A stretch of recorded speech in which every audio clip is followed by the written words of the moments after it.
Welcome to the Wrestling Gremlins podcast. This is episode 39 and a half.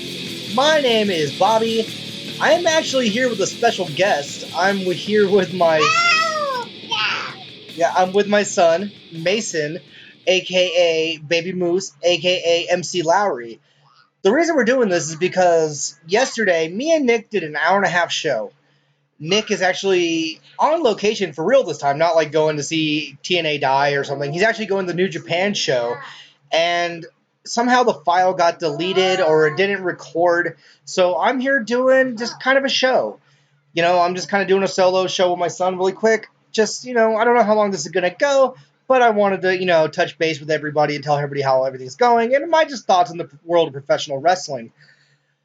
All right, so where should we start? Because there's been a whole lot of stuff. I guess the reason we've been gone, Nick hurt his ankle, and Nick has been, doing his thing, and then me, he's also been taking a break from the internet for a minute. Me, as you all know, the passing of my father, we had the memorial last Saturday, so, things have been kind of crazy around here, trying to get everything in order, and just been nuts. But in wrestling, I want to hear from you guys. Like, I think there's been a lot of really good wrestling, really bad writing. One thing that me and Nick got into, and I kind of want to bring up our thoughts, was the thoughts of how spoiled Nick and I and people from our generation, like I'm 30, about to turn 31, he's 30. We got some really good announcers back in the day. You look at the commentary now, and the reason I brought this up to him is if you watch the Matt Hardy, Jeff Hardy, Finn Balor versus Cesaro, Sheamus, and Elias Samson match, if you've noticed the commentary, it was the drizzling shits. The match itself was great, but you would never know it because all they were doing was shield a stupid movie that none of us are going to watch. I don't care if Sheamus is in some WWE movie. There's only been maybe a couple of WWE movies that are worth a shit. Not like, big box office movies or anything, but they're somewhat worth it. Like I remember being homeless, being drunk in a hotel, waking up in the morning before I had to get kicked out. That 12 rounds, the original one with John Cena was on, I thought it wasn't that bad. But I guess WWE does good numbers in different countries, but their movies for the most part have never been that great. I was a fan of the original Leprechaun, and I still haven't seen the one with Hornswoggle, put it that way. But the commentary, I digress, the commentary on Raw was deplorable. It was really bad. It was just to the point where you can't even pay attention to the match because it was so bad. I don't know what I can say on that more than it just took away from it. But me and Nick, when we were kids, we had, commentators, say, from WCW. You had Tony Schiavone. You had Mike Tenay. You had, Bobby the Brain Heenan. You had, even on a lesser extent, you had Larry Zbyszko, Eric Bischoff. Back in the backstage area, you had, God damn it, Mean Gene Okerlund. There's a lot of people who done a lot of good in WCW. As much as the company failed in, the late 90s, like, not early 90s, but late 90s. But in ECW, one of my favorites of all time, Joey Styles. You had Joey Styles. And he did it by himself, even though later on, you had Cyrus and whatever. But Joey Styles by himself is just amazing. If you haven't checked out ECW, for one, you're probably pretty young. And two, you need to check it out. Try to find it on a link on the internet. Don't go to the WWE Network, just for the sheer fact you'll get a lot taken away from the brutality and the music. But Joey Styles was great. And then for WWE, you had Vince McMahon. You had Gorilla Monsoon. You had Bobby the Brain Heenan. You had Jesse the Body Ventura, Macho Man. Later on, you had Jim Ross. You had Jerry the King Lawler, Taz, Michael Cole when he was decent, Paul Heyman. There's a lot of people out there who actually are really, really, really good. But nowadays, the only people I like from WWE, and it's sad to say, is I like Corey Graves, and I like Mauro Ranallo. I think Mauro Ranallo he's the best, right now going. It sucks that he got bullied by JBL, but I'm really happy he's back on NXT. I think it's a perfect fit. If you look at WWE, in general, SmackDown, Raw, I know people like to ride the dick, I guess, of SmackDown, but even SmackDown has a lot of flaws. I'm a big fan of both shows, but I look at it in segments. I don't look at it as one show in general. Because if you want to talk about horrible, look at that Lamar Ball, Lonzo Ball, LaMelo Ball segment with the Miz TV. That thing was probably the worst train wreck I have ever seen, and that is including the Alexa Bliss Bailey "This Is Your Life" segment that happened this year. Um, but don't fret, man. Like, there's a lot of good things in wrestling. I've been watching wrestling for almost 28 years now, and I'm only turning 31 in July. I've been watching wrestling since my dad shoved me in front of a TV and be like, "Hey, here's Saturday Morning Superstars." Like I've seen all this stuff, and there's ups and downs, but the wrestling itself is actually solid. You know, TNA, people like to talk a lot of shit about TNA, but TNA is not bad. It's the writing that's bad. The wrestlers are solid. They are losing a lot of people. Let's say Samoa Joe, AJ Styles, but this has been happening for years. I wouldn't be surprised if EC3 leaves. I know Crazy Steve has left recently. Um, the Wolves, I can see them leaving. There's a lot of people that can leave. But then you look at like a company that I like, Ring of Honor. Ring of Honor has amazing wrestling. There's less story, but maybe that's better because the story itself is good when there's there. The story of Christopher Daniels, never winning the belt for such a long time and then actually beating Adam Cole for it. Doing all those things. And now Cody, he's the champion. There's a lot of great wrestling, and WWE has the same thing. Let's not take away who WWE has, especially if you're an indie mark like I am. Or say New Japan. New Japan is amazing. I love watching New Japan. I have a New Japan World because I watch that stuff. But like you have Nakamura from New Japan, you have Kenta, and then from like other places, like say you're a TNA fan, in WWE you have Joe, AJ, Bobby Roode, in the Ring of Honor you have a bunch of people, Bobby Fish just made his debut. I'm sorry if I spoiled that from somebody, but I'm not going to spoil the match. He faces Aleister Black, who I think is going to be a future star. Maybe just because the style of music I listen to and the style of guy he looks like, but his style of wrestling is great. He doesn't need to talk much. He has charisma on its own. He's not a CM Punk on the microphone, at least not yet, but he has that look, and that's something WWE's been missing. So let's get into another few topics. I would say going on Raw, the Lamar Ball thing, that like I said, it was a train wreck, and dropping the N word, his son Lamelo. Um, I, I don't know, man. There's no place for that on TV, but WWE acts like he's the first person to do that.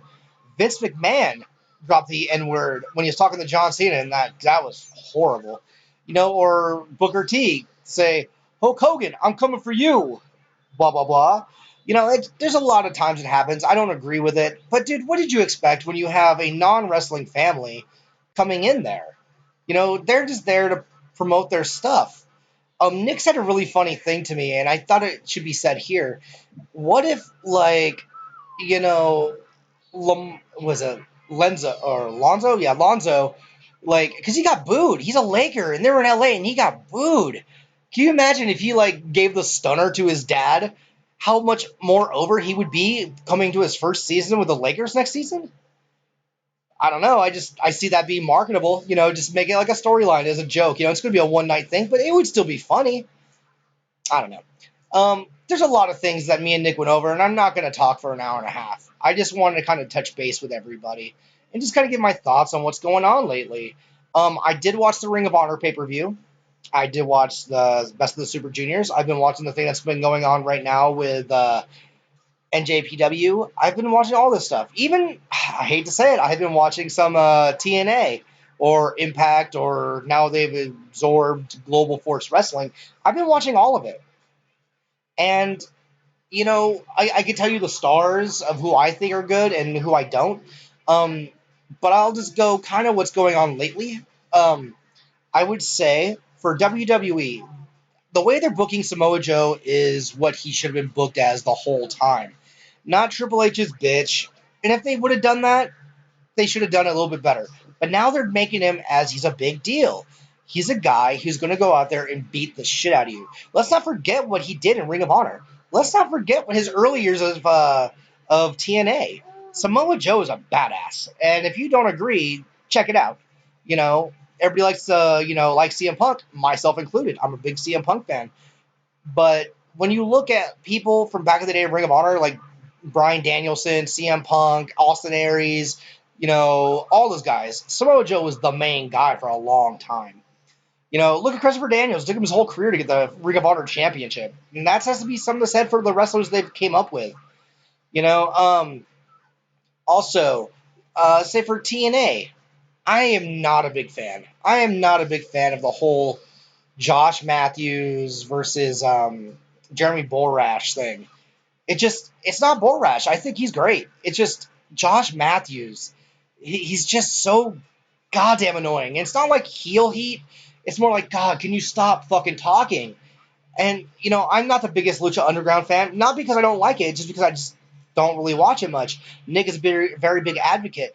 And when I have watched it, I'm not turned off by Matt Striker and Vampiro. I think what they bring to the table is actually pretty good. And the matches themselves are good. It's just, I watch so much wrestling, and the few things that do kind of annoy me about Lucha Underground kind of just draws me off, where it's not like I'm like, oh, I'm going to purposely not watch it. It's just like I just get sidetracked and forget to watch it. And it's been so many episodes that I just haven't. But I don't know. Like, I just think that Josh Matthews is just so fucking annoying. He calls himself the GOAT. Dude, there's nothing GOAT about TNA. I'm sorry. This whole pay-per-view that's coming up, Slammiversary, I will watch that for free. The same way I will watch the Conor McGregor and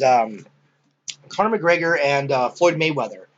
I don't like what Floyd Mayweather has done in his life. I don't. I'm not a big advocate of women getting beaten by dudes. I fucking hate that. When my dad was alive, he taught me 4 morals: never lie, never cheat, never steal, never hit a woman, and I live by that. You hit a woman, fuck you, dude. Like, you're just what CM Punk said to Chris Brown, man. I'm gonna make you feel as weak and helpless as you made that woman feel. I wish CM Punk would have beaten the shit out of Chris Brown. And I hope Conor McGregor knocks the shit out of Floyd Money Mayweather.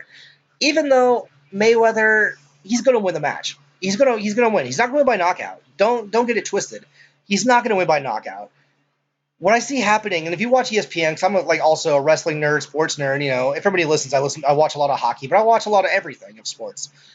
If you look at ESPN, they said the average fight time of McGregor and Mayweather, it's bad, because even when McGregor fought Nate Diaz, he was looking winded. He was looking gassed. So his average fight time is like 7 to 8 minutes, where Mayweather is 35 minutes. So I was talking to my sister's boyfriend, Frankie, who, shout out to Frankie, he's a great dude. He's very up on his MMA game. He knows what's up, and we've talked about it. It's like either Floyd Mayweather is going to knock him out in the first round, or it's going to go to decision to Mayweather. And that's how it goes down. Just it's all for the money. It's not for the fight itself. They both talk a lot of trash, but they know they're going to make money. This is $1 billion fight. If you think about everybody watching worldwide, how much the fighters are going to get, how much the tickets are going to be, it's going to be ridiculous.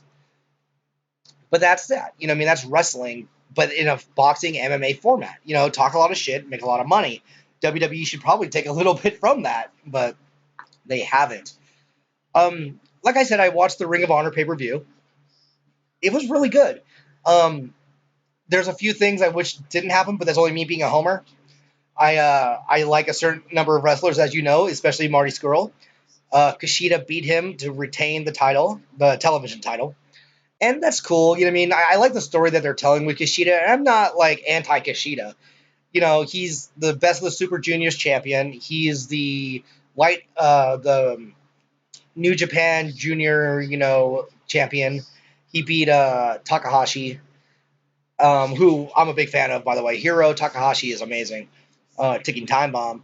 But he beat Marty Scurll for the belt because of Adam Cole, and then he got his rematch and he lost. So now Kushida has the NJPW Junior Heavyweight Championship, the Ring of Honor Television Championship, and he's the Best of the Super Juniors winner. They're booking him strong after like what happened to him before. Takahashi beat him hella quick. There's a lot of stuff, but I think with the Young Bucks retaining, beating the Best Friends and War Machine in the impromptu triple threat, and then you have Cody, beating Christopher Daniels. I think the story there would be really cool if Marty Scurll would have won. And maybe that's just me, like rose-colored glasses, saying, "Oh, my favorite to win." That's maybe here or there, But there's a lot of things to be said. Like look at Los Ingobernables de Japón. They had the triple team never open weight championship.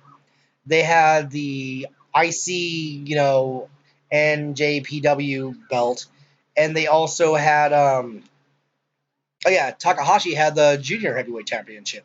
So they had all the belts, and that's something to be said for New Japan. Where if you look at the Young Bucks have the tag team titles for the juniors, and then if you look at Guerrillas of Destiny, they have the tag team for the heavies, But now we have Omega. He could have won the belt, but I think the story that they went 60 minutes at Dominion was amazing. Like I want to hear your guys' opinion. What match did you think was better, the first or second of the Okada versus Kenny Omega? Um, I don't know if I agree with Meltzer with saying 6 and 7 stars. Do I think it's a 5 star? And I think that should be the highest. Like, think about this. You talk about ratings. You have A plus. Then you have like B, C, D, and F. If you get a really good score, say you get everything right on a test, they don't make up a letter for you. You get an A plus. And that's what it should be. It should be 5 stars. What will Rob Van Dam say about his frog splash now? Well, should it be a 7 star frog splash? I digress. I think the match between Okada and Omega was amazing. I actually am more of a fan of the second version than I was the first match. And I can't believe I'm saying that because of how good the first match was. If you have a chance, check it out. I know a lot of people aren't into the flips and kicks like, Ricochet and Will Ospreay. I think that's fun. Everybody's like, oh, it's ruining the business. What? What's ruining the business? I don't understand people saying that. It's evolving. It's different. I think there's room for every kind of wrestling out there. As much as I want to see like Osprey and Ricochet and all those other wrestlers like that, I'm still down. I said on the recording that happened yesterday that didn't happen because my computer, I don't know, didn't save it. I don't know why. I would love to see a triple threat if it was actually possible of Bryan Danielson, Kyle O'Reilly, and Zack Sabre Jr. I would love to see a submissions match like that. I think it's professional wrestling. It's like, they say it's art, and it is art because art is subjective. You can make art in any form that you want it to be. You can make it a submissions kind of style match. Tell me, like, before Chris Benoit killed his family, you wouldn't want to see Chris Benoit versus named submission wrestler here. I'll say Zack Sabre Jr. Or, people have always said Daniel Bryan. People want to see that. You know, I don't really care about a style as long as the wrestling is good. Do I like that they'll do like a flip and then get up and do another flip and do another flip and not even pin the guy? No, because that has no psychology. But you can still do flips and kicks and crazy like punches and all this other stuff and have psychology. Don't get yourself like confused. There is a lot of style and a lot of greatness to that kind of wrestling. It's not just like, oh yeah, they're gonna do a flip and that's it. Which that does take talent.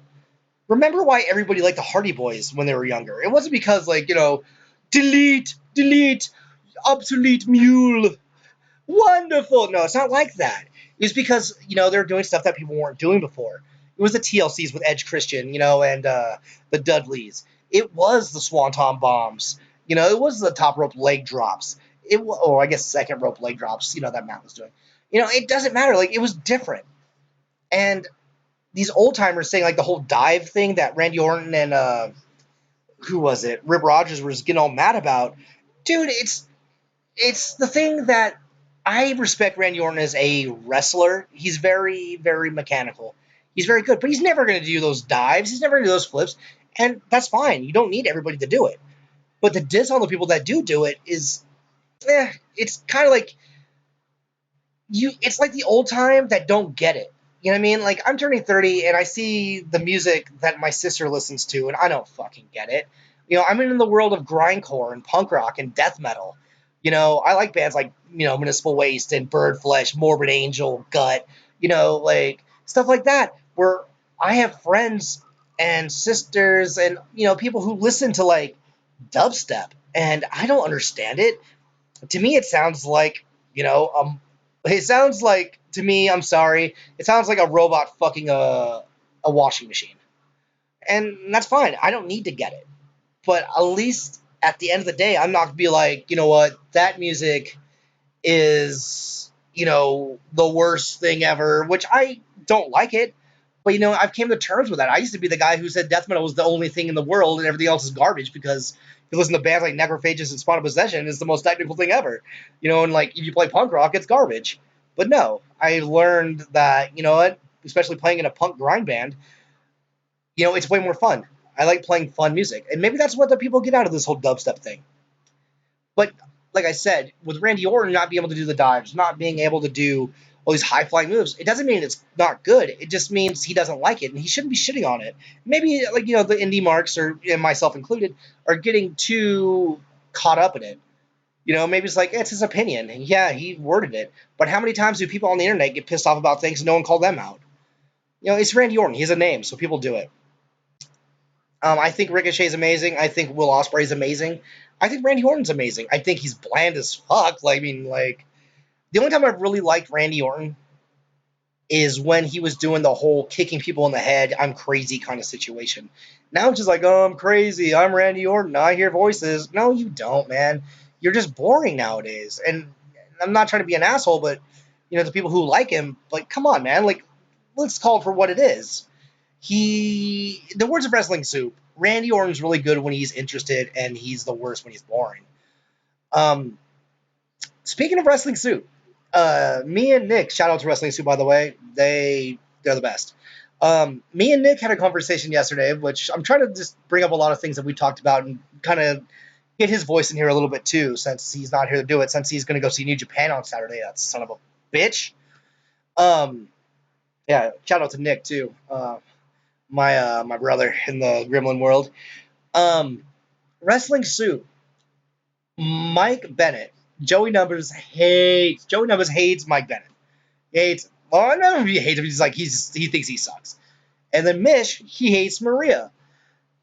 The funny thing is, with us, I like them both, but I've always said, like, dude, Mike Bennett, man, like, yeah, the Kingdom, yeah, I like it. And then Nick was saying yesterday he likes Maria. So it's like the total polar opposites. Like, I love the show. We both love Wrestling Soup, but it's like we have the total, complete opposite view about Mike Bennett and Maria.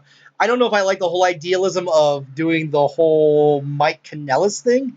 I kind of liked it when he was doing the miracle thing, when she was like, I'm the first lady of wrestling. I'm Maria Kanellis Bennett. But let's see how this plays out. I want to see, because what it looks like, it's going to be Sami Zayn versus Mike Bennett. And that's going to be great. I'm sorry, if you don't agree, that's my opinion. It should be okay. All right, let's jump into the women's division on both sides, because there's a lot of things to be said on both sides. If you guys watched Raw this week, they had the Gauntlet match. This match had a lot of fuck ups in it, and it's not the way you'd think. Yeah, Dana Brooke sucks. Mickie James, she's great, but there's not much she could do being one of the second people out there. There's not much she could have done. Bayley, if they're building for her to be like losing all the time and like doing kind of what they should be doing, I'm fine with that. And Sasha Banks and Nia Jax was great. It was fine for what it was. The one thing that I'm a little disappointed in, and I'm not sure if they're making her eat a shit sandwich, is Emma. Emma's a great wrestler. She was trained by Lance Storm, if I can be serious for a moment. She's actually really good. And I think the whole like bad Emma, bad girl Emma is a great gimmick. The Emma Luna thing was not going to work. Case in point, look at Lana. If anyone thought Lana's things have been great, the 2 matches she fought on Naomi, look at SmackDown recently. She lost in a minute. I don't have any viable thing to say good about her. She was good as a valet. That's what she should have been. But yeah, no, Sasha Banks, she beat Nia Jax, even though Nia kind of ran the gauntlet basically the whole time. Well, she did do it the whole time. She beat Bayley and everybody else besides Sasha Banks. The thing that kind of irritated me though was at the end. You had Sasha win. All right, cool, that's fine, whatever. Kurt Angle comes out. Okay, is he going to announce there's another wrestler? Is he going to say something? No, he just goes down there, boop a doop a doop boo, doo doo, doo doo, yeah, you suck, yeah, whatever. And he does nothing besides raise her hand or shake her hand or whatever. Then Alexa Bliss comes out. I'm still waiting for him to say something. Maybe a stipulation? Nothing. He came out there for absolutely no reason. That was mind-boggling to me. It was fucking poorly written. It sucked. But whatever. Um, excuse me. Going to SmackDown Live, I like the idea that Carmella won. Do I like that they did a second match? Not particularly, but it was fine for what it was. Um, I'm still waiting for the point that Becky Lynch snaps. Because you could tell it's going to happen sooner rather than later. She's either going to like turn on Naomi or horrible babyface Charlotte. I'm sorry, turn Charlotte back to heel. She's the best at it. You know, if you look at that whole roster, Charlotte is a natural heel. She plays it well. She must have learned from her father, who's the dirtiest player in the game. I mean, Charlotte's not a really good heel or a face to me. But if you look at what happened, is okay. James Ellsworth climbs up, trying to do it. You know, he's going to grab the briefcase once again, even though he got kicked out. Becky Lynch climbs up there, and she's about to grab the briefcase. Or not the briefcase. Sorry, James Ellsworth was. She does the total complete opposite of the pay per view. She flips the ladder. Ellsworth falls on his nuts, and yeah, and then from there on, I'm cool with it. I mean, I wish Ellsworth wasn't involved in the second match, but the whole Carmella getting the chair, hitting her in the leg, all that stuff, great. I think that's great because it's kind of going with Becky getting frustrated. I could have won it, and she can't win the big one. She won it originally, and she can't get back to that fucking plateau. She can't get back to the top of the mountain. I think that's a good storyline if they do it properly. I think Naomi's doing well as a champion. I don't know. Like, her music's cool, her entrance is cool. Feel the Glow's kind of annoying, but I mean, I can deal with it. Everybody needs a catchphrase. Who thought if you smell what the rock is cooking would get over? So let's give it time. I'm not going to throw it under the bus yet. What else? Have you guys heard about this James E. Cornette versus Vince Russo drama that's going on? Yeah, it's kind of ridiculous. It's I don't know. Maybe I'm just some fucking punk from San Jose, but like, dude, if you got a problem with somebody for so long, fucking squash it, man. Like, either fight or fucking shut up. Just do it. But it got to the point that Jim Cornette was talking so much shit, where saying I'll kill your family and blah blah blah blah blah, your dog and blah blah blah, that Vince Russo had to get a goddamn restraining order. That's pretty intense. I'm not saying that Vince Russo's a bitch. I'm not.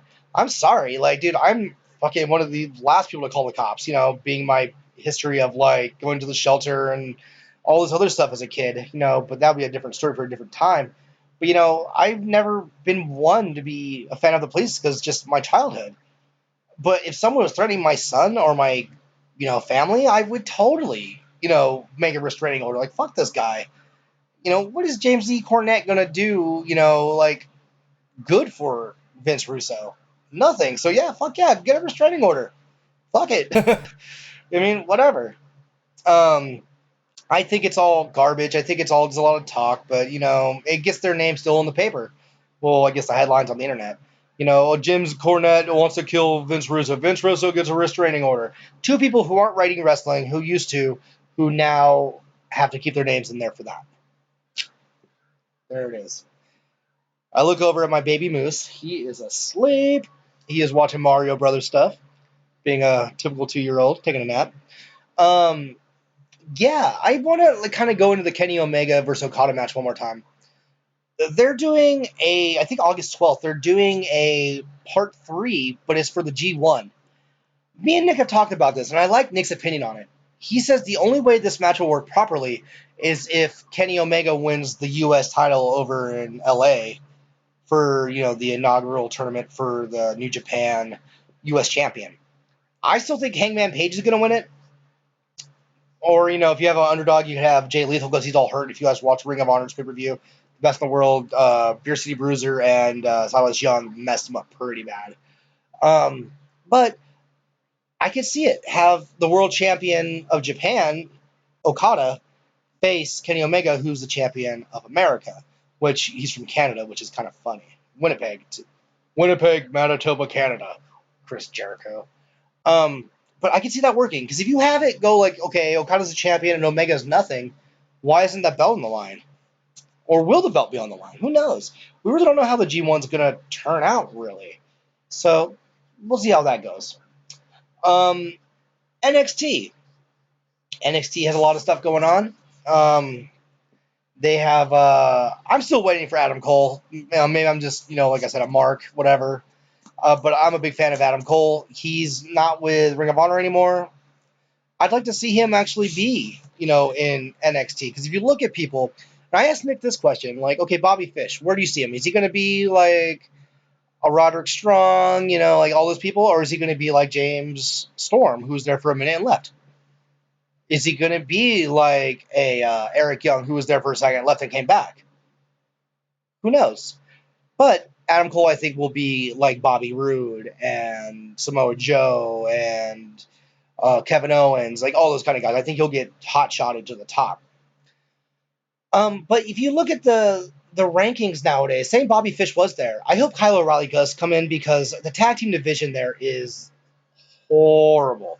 I'm sorry, man. I do not want to see Heavy Machinery versus the Authors of Pain. And if they're going to bring in big guys like that, bring in War Machine. Spend the money, get War Machine, because both those fucking huge tag teams are not good. You want to have a big monster tag team, War Machine can be that for you. They can do these crazy flips and crazy, like, hard-hitting moves and look good and sell. I've seen them face Cheeseburger and make Cheeseburger look good. They can work. I'm not saying the Authors of Pain are bad. I mean, they're not as great as I wish they would be, but they're not bad. Heavy Machinery, on the other hand, besides Otis's promos, I have nothing good to say about their wrestling ability. Their finisher is the stupidest thing I've ever seen, and there's just nothing great. I'm not a big fan. That's my opinion. I'm still waiting for Andrade Cien Almas to be what he's going to be, because I think he has a big run coming ahead of him, especially as Trinidad is going to be some person in his corner now. There's going to be something with Cien Almas that's going to be kind of cool. And he's already doing the Los Ingobernables kind of thing, the whole relax, tranquilo kind of thing. Like, I didn't know this, and, me and Nick talked about this a couple of episodes ago, that he was one of the originally founders of Los Ingobernables. He brought Naito in, and then Naito brought it over to Japan. So that's kind of cool. Bobby Roode and Roderick Strong. Roderick Strong has all the ability in the world. I love Roddy. Roddy's cool. But I'm really happy NXT did something with his character with that video package, because goddamn, he's bland. Bobby Roode is going to have to hold this whole thing up with like his ability to speak. Roderick Strong is the whitest of white bread. Do you ever have that friend? Like, I have a friend like his name Travis, and I love Travis. He's like one of my boys. But he was in the Marines. He's just super monotone, just very boring. And that's what Roderick Strong is. Like, he's a good dude, man, but he's boring as fuck sometimes. And Bobby Roode needs to lift this up, and they're doing a pretty decent job. I still don't know if I really care about it as much as I would say when you had Owens and Zayn, or, and a few other feuds they've had in the past. I don't know really with NXT what else could be said, because Asuka is still Asuka. I don't see any viable person to beat her besides Ember Moon, which I'm not a big fan of anyway. I like her stunner, but that's about it. Ruby Riott, still, I don't know if I take her seriously. We'll see how the Mae Young Classic goes. Maybe they'll get a champion out of there. But maybe they'll do the same thing they did with Paige. Maybe they'll be like, you know what? You've been the champion for this long. We're just going to end it. You just drop the title and go be the champion there. Who knows? Who knows what they'll do? It's WWE. You'll never know. Moving on. And I just kind of want to end it with this because I told you it wasn't going to be that long of an episode. We're going to go about 40 minutes with the intro. Maybe a little less than that. I want to know what you guys think of Great Balls of Fire. The match, actually, I want to talk about in Japan too. The thing that Nick's going to, the G1 in Los Angeles. I think Great Balls of Fire has a horrible name, but a great match card. If you look at the matches on there with Joe and Lesnar, Reigns, Strowman, it's been done before. Alexa Bliss and Sasha Banks, Wyatt and Rollins, all the matches that are going on, they're all pretty decent. Tozawa and Neville should be good. They're all good matches, but the name's horrible. But so let's not. They say don't judge a book by its cover. Let's not judge a pay-per-view by its name. Come on, whoever thought In Your House was going to be a good pay-per-view name? But that's what I grew up with, and it was great. They had a stupid, ugly-looking house. Who gives a shit? It's the matches, not the pay-per-view name. So we all need to get over that. Finally, Nick is going to go see New Japan on Saturday. He's not going to go to day 2 because he couldn't get tickets, but he got day 1. So the main match that he's really excited for, well, there's a few. He's really excited about seeing Ishii. Like, he's all about that. I think it's Ishii versus Naito, which he loves both those guys, so that's cool. He also gets to see Kenny Omega versus... Who's Omega? Oh, Michael Elgin. And then also, the main thing he gets to see is Cody Rhodes versus Okada. There's a lot of... And the Gorillas of Destiny versus War Machine. A lot of really, really good matches. So, if you are going to the G1 in Los Angeles, give a shout out to Nick if you see him. He's... I don't know. I can't really describe him. He used to have long hair, but now he has short hair and he has a beard. That's probably everybody that's going to be there. But just yell Wrestling Gremlins, and I'm sure he'll be like, hey, what's up? Say Bobby says Nick sucks or something. But yeah, before I get out of here, I do want to give a great shout out to the people that I respect. In the podcast you should listen to, Miss and Joey at Wrestling Soup. Check them out. Actually, this Thursday, because I think Joey's on vacation, and John Draper. John Draper is fucking great, too, who's Kevin's brother. Kevin Castle from Don Tony and Kevin Castle Show is actually going to be on tonight. So if you're listening to this, since I'll probably edit it tonight, you'll probably already missed it, but download it. Fuck it. So, yeah, Wrestling Soup. Wrestling Soup Thursdays, it's my favorite. And it's only... It surpasses Don Tony and Kevin Castle Show by a nut hair. That's how close it is. And same with Solo Monster. So Don Tony Kevin Castle Show on Mondays. Breakfast with Blassie. God, I can't talk today. And Solo Monster sounds off. All those shows, man. And Solo Monster's on Sunday. Check out Knuckle Up, which is Nick's boy, who's actually he plays in Oxbow, which another band you should check out. Check out NoDQ.com. Bunch of really good dudes over there. Aaron, and I got to give a shout out once again because I'm just doing myself on here. I got to give a shout out to Kevin Castle and Aaron Rift.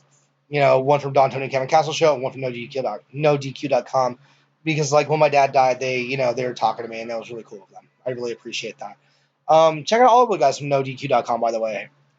You can find us on Twitter under Wrestle Gremlins, on Facebook under the Wrestling Gremlins Podcast. You can find our episodes on YouTube and on Mixcloud. And for the Wrestling Gremlins Podcast, I am Bobby. That little baby moose over there is Mason. And wish you all a good night. Bye.